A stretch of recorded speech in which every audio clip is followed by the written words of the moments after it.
बच्चों, मैं आपका हिंदी टीचर अतुल द्विवेदी आज से आपको आपके हिंदी साहित्य की गुंजन पुस्तक से आपके पाठ 1 उपवन के फूल को पढ़ाने जा रहा हूँ, जिसे आप अच्छे से तन और मन के साथ में पढ़ने और समझने का प्रयास कीजिएगा, क्योंकि यहाँ उपवन के फूल के माध्यम से हम फूलों की विशेषताएं बताते हुए उनके जैसे कि कैसे हम फूलों की तरह अपने जीवन में आशा का संचार कर सकते हैं, दूसरों को सुख दे सकते हैं, मुश्किलों में भी खुश रहना सीख सकते हैं। तो आइए हम देखें इनकी पंक्तियों के बारे में।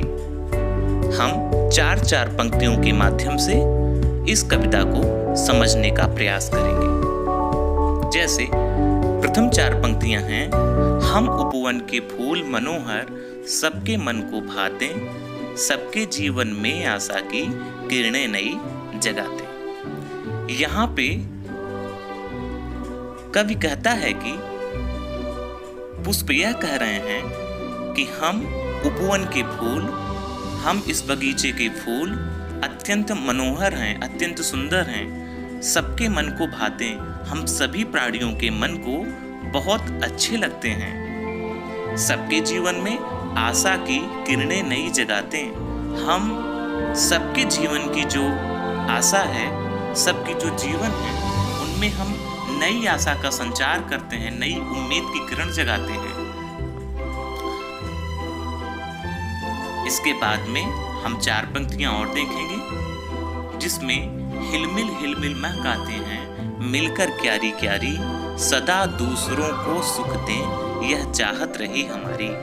कवि यह कहता है कि फूल कहते हैं कि हम हिलमिल हिलमिल मतलब मिलजुल करके, मतलब सारे फूल आपस में मिल करके हम इस दुनिया को, अपने इस बगीचे को महकाते हैं। मिलकर क्यारी क्यारी, हम इस जो क्यारियां हैं छोटी छोटी, ये जो बगीचा है, इसको हम लोग मिल करके महका रहे हैं। सदा दूसरों को सुख दें, यह चाहत रही हमारी। यहाँ पे फूल यह कह रहे हैं कि हमारी चाहत हमेशा यह रहती है कि हम हमेशा से दूसरों को सुख दें। इसके बाद हम दूसरी पंक्ति पे जाएंगे। कांटों से घिरने पर भी सीखा हमने मुस्काना, सारे भेद मिटाकर सीखा सब पर नेह लुटाना।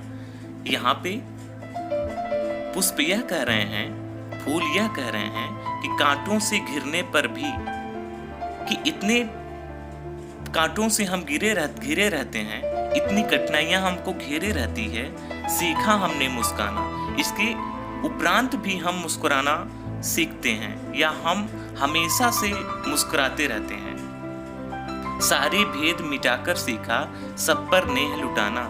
हमने सारे भेद मिटा दिए हैं, ऊंच नीच बड़ा छोटा सारे भेद को मिटा करके हम सब पे नेह लुटाते हैं। और इसके माध्यम से फूल यह भी बताना चाहते हैं हम सबको भी कि हमें कितनी भी परेशानियों से हम क्यों न घिरे रहें, हमें हमेशा मुस्कुराते रहना चाहिए। सारे भेद मिटा करके, ऊंच नीच बड़ा छोटा सारे भेद मिटा करके हमें सब पे स्नेह बरसाना चाहिए। सबको अपने कर्मों के द्वारा, अपने कार्यों के द्वारा सुख देने का प्रयास करना चाहिए।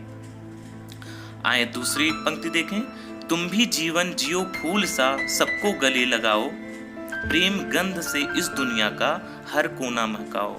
यहाँ पे पुष्प यह कह रहा है कि हे बच्चों, हे मनुष्य, तुम भी हमारी तरह जिंदगी जियो, मतलब फूलों सा जियो, सबको गले लगाओ, सारे लोगों को गले लगाओ, ऊपर नीचे जात पात सारे भेद मिटा करके सबको गले लगाओ, प्रेम गंध से इस दुनिया का हर कोना महकाओ। इस प्रेम रूपी महक से इस दुनिया का प्रत्येक कोना महका दो, हर जगह भाईचारे का प्रसार कर दो, फैलाव कर दो, कहीं भी ऊंच नीच भेदभाव का माहौल न रहे, हर जगह खुशियों का वातावरण रहे। पुष्प यहाँ पे इस कविता में यही चाहता है।